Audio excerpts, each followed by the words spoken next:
साथ करते हुए बताते चले कि जयपुर से बड़ी खबर है। नाहरगढ़ की पहाड़ियों में 20 दिन से एक युवक लापता है और 20 दिन के बाद भी राहुल पराशर का कोई भी पुलिस सुराग नहीं लगा पाई है। पुलिस ने हाईकोर्ट में पेश की है मामले की स्टेटस रिपोर्ट। बंदी प्रत्यक्षीकरण की याचिका पर हाईकोर्ट में सुनवाई हुई है। हाईकोर्ट ने राहुल की तलाश करने के 2 हफ्ते का समय दिया है। पिता ने छोटे बेटे की तरह हत्या कैद रखने का संदेह जताया है। बड़ी खबर आपको बता रहे हैं क्योंकि आशीष पराशर के जब शव को बरामद किया गया, उसका भी शव किन परिस्थितियों में मिला, क्या उसके साथ हुआ, पोस्टमार्टम की जो रिपोर्ट थी वो भी संदिग्ध थी। सीधे पिता ने हाईकोर्ट की तरफ रुख किया था। 20 दिन बीत चुके हैं। राहुल पराशर की तलाश अभी भी जारी है। हाईकोर्ट में इसको लेकर सुनवाई की गई। ज्यादा जानकारी के साथ संवाददाता विष्णु फोन लाइन पर कनेक्ट है। विष्णु, बड़ी खबर आपको बता रहे हैं, नाहरगढ़ की पहाड़ियों में 20 दिन से राहुल का कोई सुराग नहीं लगा। हाईकोर्ट में क्या कुछ हुआ है विष्णु? देखिए, बिल्कुल 20 दिन के बाद भी राहुल पराशर कहाँ है, एक अपनी गुत्थी बना हुआ है, सवाल बड़ी पहेली बना हुआ है। और इसलिए पिता सुरेश चंद्र की ओर से दायर बंदी प्रत्यक्षीकरण की याचिका पर आज हाईकोर्ट की खंडपीठ में सुनवाई हुई, जिसमें जस्टिस इंद्रजीत सिंह और जस्टिस भुवन गोयल की अदालत में पुलिस से प्रोग्रेस रिपोर्ट मांगी कि इस पूरे मामले में अब तक पुलिस की जांच कहां तक पहुंची है, पुलिस ने क्या उपाय किए, क्या तरीके अपनाए राहुल को खोजने के लिए। और इस बीच डीसीपी नॉर्थ राशि डोगरा डूडी, एडिशनल डीसीपी बजरंग सिंह शेखावत और एसएचओ दलवीर सिंह फौजदार, एसीपी भोपाल सिंह भाटी, यानी चारों अधिकारी कोर्ट में मौजूद रहे। उन्होंने बताया कि राहुल को पिछले 20 दिनों में खोजने के लिए क्या क्या जो तरीके थे या क्या पुलिस ने किया। ऐसे में हाईकोर्ट ने पुलिस के प्रयासों से संतुष्टि भी जताई और साथ में अगले 2 सप्ताह का वक्त दिया है पुलिस को कि किसी भी तरीके से राहुल को खोजिए और उसे हाईकोर्ट में पेश कीजिए। तो पुलिस को एक बार फिर से निर्देश दिए गए हैं, 2 सप्ताह का वक्त दिया गया है राहुल को तलाश करने के लिए। साथ में राहुल के पिता सुरेश चंद्र की ओर से एक संदेह जताया गया है कि उनके बेटे की राहुल की भी संभवतः या तो हत्या कर दी गई है या फिर राहुल को किसी ने कैद कर रखा है। तो पुलिस वापस से इसको जीरो यानी ग्राउंड से जाकर के एक बार फिर से राहुल को तलाश करने की कोशिश करेगी। जी,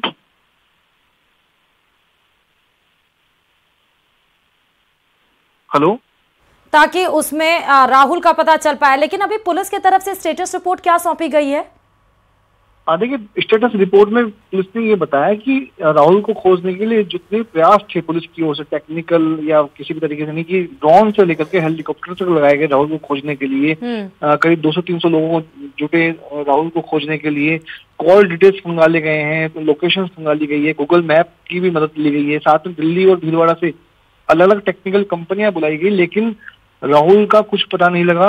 तो सारी जो रिपोर्ट है, प्रगति रिपोर्ट में पुलिस ने इन्हीं का हवाला देते हुए हाईकोर्ट को बताया है। ठीक है विष्णु, बहुत बहुत शुक्रिया तमाम जानकारी देने के लिए। तो 20 दिन बीत चुके हैं। हाईकोर्ट ने 2 हफ्ते का समय और दिया है राहुल को ढूंढने के लिए। एक तरफ पिता छोटे बेटे की तरह हत्या और कैद रखने का संदेह जता रहे हैं कि राहुल को भी या तो उसकी हत्या कर दी गई है या तो उसको कैद रखा गया है। और अब बात चूरू से खबर की, जहां सुजानगढ़ कोतवाली का एएसआई सुमेर सिंह रिश्वत लेते हुए गिरफ्तार किया गया है। एसीबी ने बड़ा एक्शन लेते हुए 10,000 की रिश्वत लेते हुए रंगे हाथों धर दबोचा एएसआई को। धोखाधड़ी के एक मामले में महिला से रिश्वत मांगी थी। मुकदमे में एफआईआर लगाने की एवज में ये रिश्वत मांगी गई थी। चूरू एसीबी टीम ने राजकीय भर्ती अस्पताल में इस पूरी कार्रवाई को अंजाम दिया है। तो 10,000 लेते हुए एएसआई घूस लेते हुए 10,000 की वो पकड़ा गया है, धर दबोचा गया है रंगे हाथों। एसीबी ने 10,000 रिश्वत लेते हुए एएसआई को पकड़ लिया है। धोखाधड़ी के एक मामले में महिला से ये रिश्वत मांगी गई थी। मुकदमे में एफआईआर लगाने की एवज में रिश्वत मांगी गई थी और जैसे ही पुलिस को एसीबी को भनक लगी, उसके बाद से राजकीय भर्ती अस्पताल में पूरी कार्रवाई को अंजाम दिया गया और एएसआई को धर दबोचा गया। और अब खबर करौली से, जहां डीएसटी टीम ने बड़ी कार्रवाई को अंजाम दिया है। दरअसल टीम ने 25,000 के इनामी बदमाश दर्शन गुर्जर को गिरफ्तार कर लिया है। दर्शन गुर्जर जिले की टॉप 10 बदमाशों में शामिल है। पुलिस की टीम ने आधी रात को राजपुर के जंगलों से दर्शन को अरेस्ट किया है। यही वो दर्शन है जिसको पुलिस ने अरेस्ट कर लिया है। 10 टॉप 10 बदमाशों में शामिल दर्शन आखिरकार पुलिस के हत्थे लग ही गया। करीब 3-4 महीने से फरार चल रहा था और करौली ज़िले के करीब 4-5 मुकदमों में फरार है, जिनमें लूट भी है और इसके खिलाफ जो है एक सरपंच के अपहरण वगैरह इस तरीके के 2-3 मुकदमे और दर्ज हैं। तो करीब 3 महीने से फरार था और एसपी साहब द्वारा इस पर 25,000 रुपये का इनाम भी घोषित किया हुआ था। और अब बात जोधपुर जिले की, जहां से डिजिटल अरेस्ट कर ठगी का एक और मामला सामने आया। दरअसल यहां एक महिला को 15 दिनों तक ठगों ने डिजिटल अरेस्ट कर उससे करीब 87 लाख की ठगी की वारदात को अंजाम दिया। मामले को लेकर पीड़िता ने रातानाड़ा थाने में मुकदमा दर्ज कराया है, जिसके बाद से पुलिस मामले की जांच में जुट गई है। तो जोधपुर से बड़ी खबर, डिजिटल अरेस्ट कर 87 लाख की ठगी का पूरा मामला आपके सामने। और अदर कोटा के सुकेत थाना क्षेत्र के कोटा झालावाड़ मार्ग पर 3 युवकों ने झालावाड़ की तरफ से आ रहे एक बाइक सवार युवक के साथ मारपीट शुरू कर दी। घायल युवक ने बताया कि उन्होंने पहले मुझे पैसे की मांग की, जब मैंने कहा कि मेरे पास पैसे नहीं हैं, जिसके बाद उन्होंने कहा कि पाकिस्तान जिंदाबाद के नारे लगाओ नहीं तो जान से मार देंगे। उसके बाद मैंने उन्हें मना किया तो उन्होंने मेरे साथ मारपीट शुरू कर दी। इसके बाद ग्रामीणों की मैंने मदद ली और ग्रामीणों की मदद से मैंने सुकेत पुलिस को सूचना दी, जिसके बाद से सुकेत अस्पताल में मेरा इलाज करवाया गया। फिलहाल सुकेत पुलिस ने एक आरोपी को पकड़ लिया है और अन्य 2 युवकों को तलाश पुलिस कर रही है। मैं झालावाड़ हॉस्पिटल से आ रहा था जी, तो मैं महामार जो चौराहे पहुंचा। मैं वहाँ पे मेरा कुछ हेलमेट लगाना था जी। वहाँ पे वो बंदा खड़ा था, जो उसने बोला कि आप कहाँ जाएंगे? मैं बोला रामू मंडी जाऊँगा जी। तो बोला सुकेत तक मुझे चलना, मेरे को बिठा के ले चलो। मैं साथ में बिठा के लाया। भरतपुर के केवला देव नेशनल पार्क में एक बार फिर पैंथर की मूवमेंट देखी गई है। पैंथर की मूवमेंट पार्क के ई ब्लॉक में पाइथन इलाके में सड़क पर देखने को मिला है। तुरंत इसकी सूचना घना प्रशासन को दी गई। पैंथर की मूवमेंट पर घना प्रशासन लगातार नजर बनाए हुए है। वहीं पैंथर की मूवमेंट की सूचना पर घना प्रशासन ने पार्क में घूमने आने वाले लोगों को एडवाइजरी जारी की है। उन्होंने लोगों से अपील की है कि वो अकेले पार्क में घूमने ना जाएं।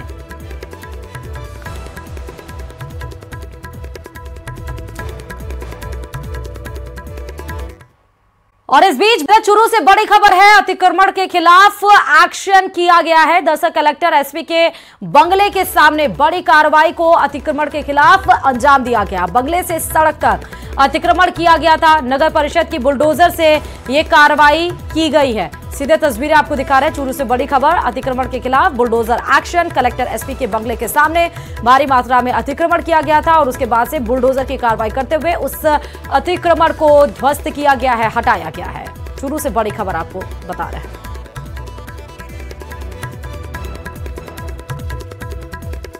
कलेक्टर एसपी के बंगले के सामने जो अतिक्रमण किया गया था उसके ऊपर बुलडोजर एक्शन लिया गया है। बुलडोजर की पूरी कार्रवाई उस अतिक्रमण के खिलाफ की गई है। सीधे तस्वीरें हम आपको दिखा रहे हैं, देख सकते हैं पीला पंजा जहां अतिक्रमण के खिलाफ चलाया गया और यह अतिक्रमण और कहीं नहीं बल्कि कलेक्टर एसपी के बंगले के सामने किया गया था।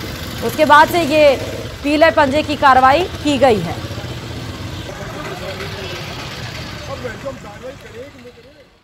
और इस बीच जयपुर से बड़ी खबर है, सीएम भजनलाल और स्टीफन फ्लेमिंग की मुलाकात हो चुकी है। ब्रिटिश उप उच्चायुक्त हैं स्टीफन फ्लेमिंग, सीएमओ में दोनों के बीच शिष्टाचार मुलाकात हुई। राइजिंग राजस्थान समिट को लेकर यह मुलाकात बहुत ज्यादा अहम बताई जा रही है। सीधे तस्वीरें हम आपको दिखा रहे हैं, आप देख सकते हैं कि स्टीफन फ्लेमिंग और सीएमओ के बीच में मतलब सीएमओ में दोनों के बीच में ये शिष्टाचार मुलाकात राइजिंग राजस्थान जो 9, 10, 11 दिसंबर को होने जा रहा है 3 दिवसीय कार्यक्रम को लेकर आप देख सकते हैं कि मुख्यमंत्री भजनलाल शर्मा काफी ज्यादा एक्टिव मोड में हैं और इसको एक क्रम आगे बढ़ाते हुए स्टीफन फ्लेमिंग से ये मुलाकात।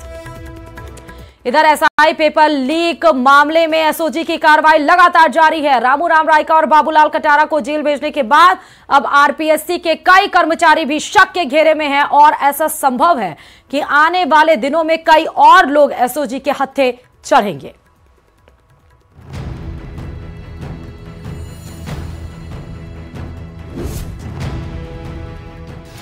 एसआई पेपर लीक मामले में एसओजी की जांच तेज। एसओजी के रडार पर आरपीएससी के 8 कर्मचारी। जल्द हो सकती हैं कई और गिरफ्तारियां।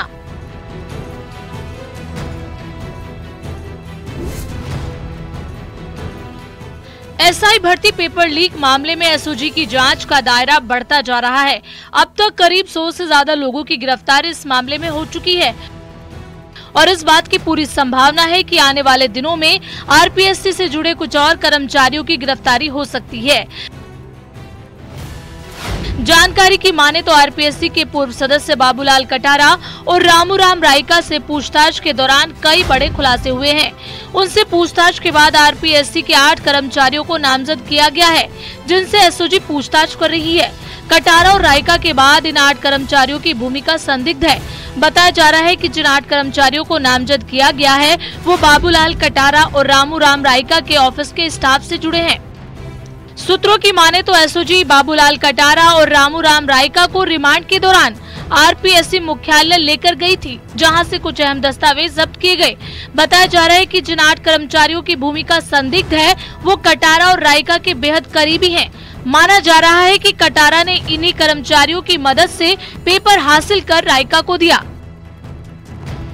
जयपुर सेंट्रल जेल में बंद बाबूलाल कटारा ने एसओजी की पूछताछ में रामूराम रायका को पेपर देने की बात कबूल कर ली है। सूत्रों की माने तो कटारा ने आरपीएससी के पूर्व सदस्य रायका को फ्री में पेपर देने की बात कबूल की है। उनका कहना है कि पुराना दोस्त होने के चलते उनसे कोई पैसा नहीं लिया गया। ऐसे में एग्जाम से करीब 6 से 7 दिन पहले कटारा ने पेपर हासिल कर इसके प्रश्नों को हाथ से एक पेपर पर लिखवाया। इसके बाद इसकी फोटो खींचकर रायका को उपलब्ध कराई। हालांकि एजेंसी को इस सवाल का जवाब अब तक नहीं मिल सका है कि रायका ने पेपर किसी और को दिया या नहीं। वहीं बाबूलाल कटारा ने रायका के अलावा एसआई भर्ती परीक्षा का पेपर और किसे दिया, इसका भी जवाब मिलना बाकी है। ऐसे में एसओजी तफ्तीश कर रही है कि पेपर लीक प्रकरण में इन कर्मचारियों की भूमिका क्या रही, क्या इन्होंने भी किसी और को पेपर दिया। ऐसे में एसओजी की पूछताछ में अगर भूमिका संलिप्त पाई गई तो जल्द ही और गिरफ्तारियां देखने को मिलेंगी।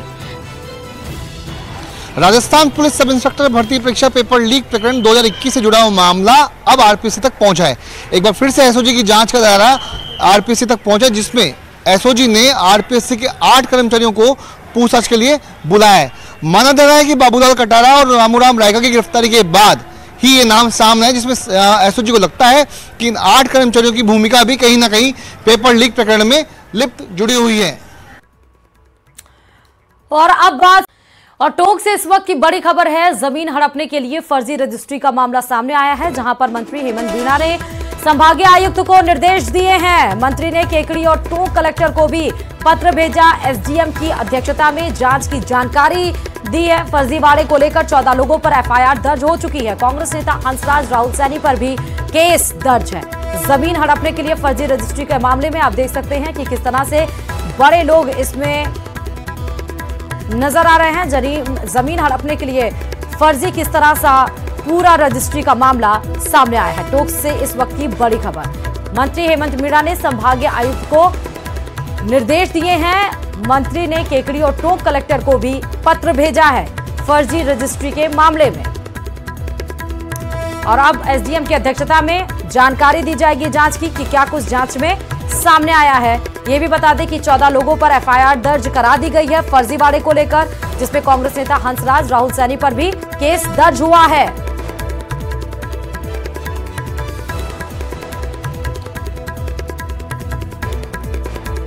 ज्यादा जानकारी के साथ हमारे संवाददाता दौलत पारिक इस खबर पर जुड़ चुके हैं। दौलत, बड़ी खबर है ये टोंक से, फर्जी रजिस्ट्री मामले में कांग्रेस के कई नेता घिर रहे हैं। दौलत जी बिल्कुल, फर्जी रजिस्ट्री मामले में राजस्व मंत्री बेहद ही गंभीर है। पहले जांच हो चुकी है, उस जांच में 14 लोगों के खिलाफ एफआईआर दर्ज हुई, जिसमें 2 कांग्रेस के नेता है। इस पूरे मामले की विस्तृत जांच के लिए राजस्व मंत्री ने जो जांच टीम है उसमें बदलाव किया था। एसडीएम जो यानी टोडा राय सिंह है, कपिल शर्मा, उनको अध्यक्ष बनाया और दूनी तहसीलदार राम सिंह और 2 पटवारी सुरेश चौधरी और नरेंद्र दैया इस जांच टीम में शामिल है। चारों लोग विस्तृत तरीके से पूरी इस फर्जी रजिस्ट्री मामला करेंगे।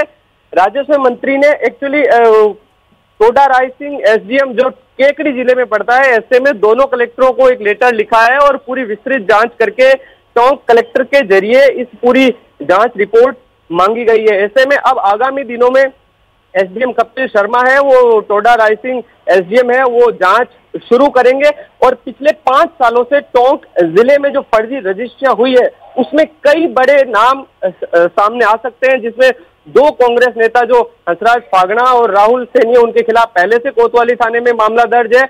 अब इसकी जब विस्तृत जांच होगी तो कौन कौन नेता कौन कौन। बहुत बहुत शुक्रिया दौलत तमाम जानकारी देने के लिए खबर पर।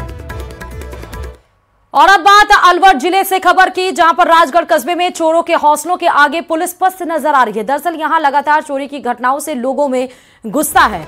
ताजा घटना राजगढ़ कस्बे में घटी है, जहां चोर एक बाइक चोरी करने की कोशिश कर रहे थे, लेकिन वो अपनी कोशिश में कामयाब नहीं हो सके। चोरों की ये करतूत वहां लगे सीसीटीवी में कैद हो गई। पुलिस अब सीसीटीवी फुटेज के आधार पर अज्ञात चोरों की तलाश में जुट गई है। देखिए कि किस तरह चोर आते हैं, उसके बाद एक बाइक खड़ी रहती है, पहले उसको देखते हैं, समझते हैं और उसके बाद उस बाइक को लेकर भागने की कोशिश करते हैं। सीसीटीवी में पूरी वारदात कैद हो चुकी। चलिए खबर डूंगरपुर से है। रसद विभाग ने डूंगरपुर जिले में सीमलवाड़ा, पीट और झोंतरी क्षेत्र में 16 जगहों पर छापेमारी कर अवैध सिलेंडर जब्त किए हैं। होटल, ढाबे और थड़ियों पर तलाशी के दौरान 28 घरेलू गैस सिलेंडर मिले हैं, जिनका अवैध रूप से कॉमर्शियल इस्तेमाल किया जा रहा था। रसद विभाग ने सभी सिलेंडर को जब्त कर लिया। वहीं घरेलू गैस का व्यावसायिक उपयोग करने वालों पर कानूनी कार्रवाई की जा रही है।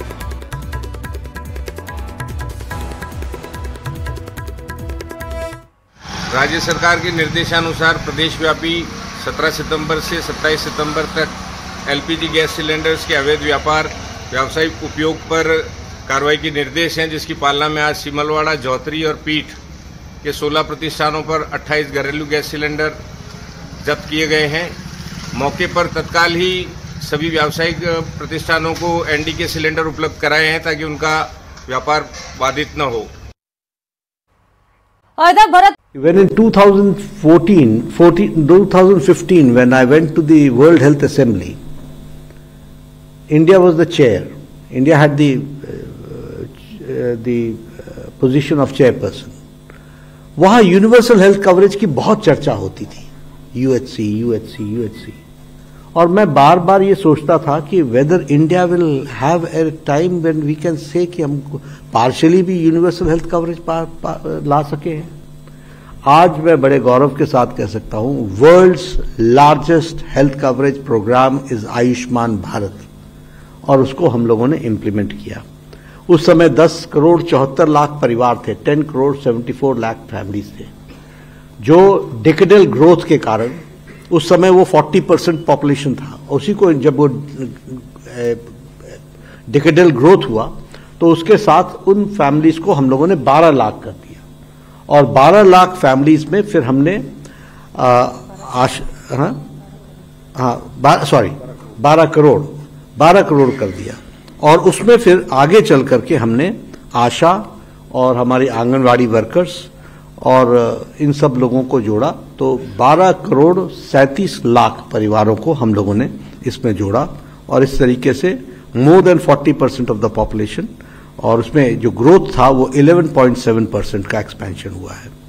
अभी जो 11 तारीख की सितंबर में जो कैबिनेट हुई, उसमें प्रधानमंत्री मोदी जी के नेतृत्व में चेयरमैनशिप में आयुष्मान भारत ने सभी बुजुर्गों को, irrespective of any income group, all have been included in Ayushman Bharat above the age of 70।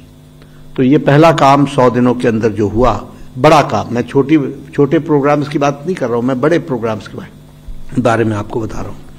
इसमें नो इनकम बार है, 70 ईयर्स से ऊपर के लोग होंगे, ये बेनिफिशियरीज होंगे। 4.5 crore families are to be added, have been added, which amounts to 6 crore people.